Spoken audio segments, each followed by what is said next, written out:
Bonjour, dans cette capsule vidéo, nous verrons comment calculer le volume des pyramides ainsi que des cônes. Tout d'abord, un petit peu comme les prismes, en fait, le principe du volume est le même, c'est qu'on a une base, dans ce cas-ci, je vais travailler avec la base du cône, et cette base-là a été remplie. Donc, il faut multiplier par une certaine hauteur. Si je remplis mon cercle, par exemple, qui était mon cercle à la base, et je le remplis, bien évidemment, ça me créera un cylindre. Par contre, dans ce cas-ci, c'est un cône que j'ai. Donc, ce que ça veut dire, c'est que le volume, ce que je suis en train de remplir, évidemment, va être plus petit que le volume du prisme. En fait, quelle est la fraction qui est occupée par le cône? En fait, il a été prouvé, puis je ne veux pas embarquer nécessairement dans cette démonstration-là ici. Ce que je veux surtout, c'est vous présenter en fait la formule pour pouvoir être capable de l'utiliser.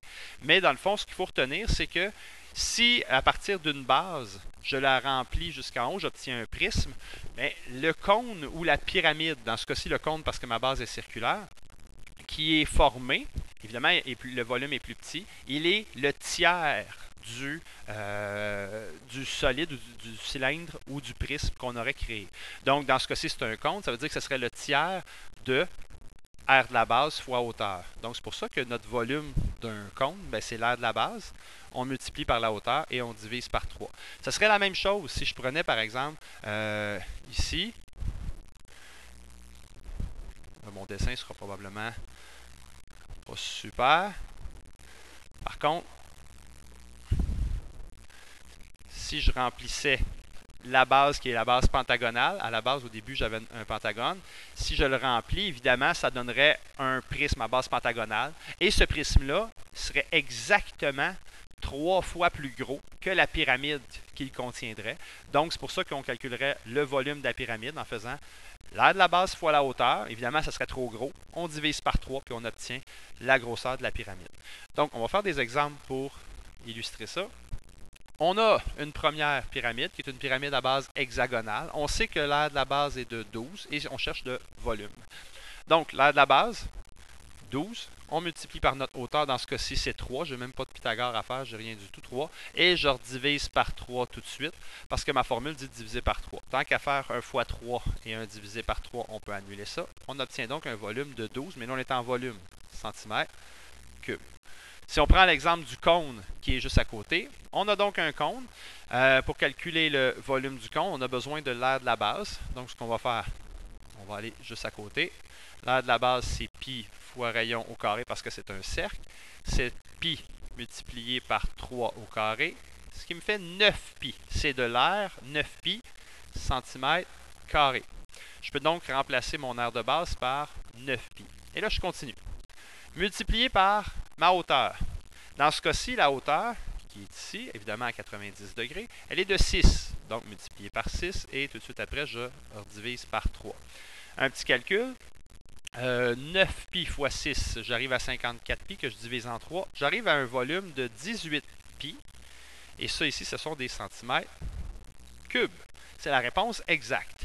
Ou environ, et là il me reste à calculer 18 fois pi, qui va me donner environ 56,55 cm3.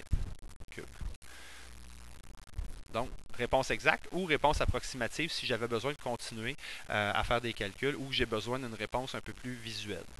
On a mis deux exemples. Donc, si je prends le premier exemple, on a une pyramide à base carrée. On cherche le volume de la pyramide. Donc, volume d'une pyramide.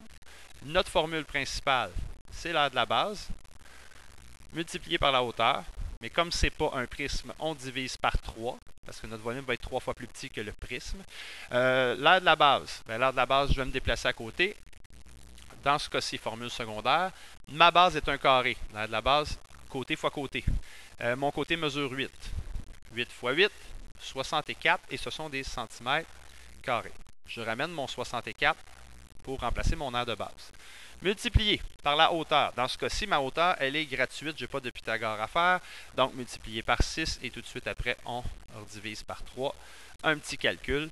64 fois 6 divisé par 3, qui me donnerait 128 cm3. Et c'est tout pour celui-là. Le petit dernier dans cette page-là, on cherche le volume du cône.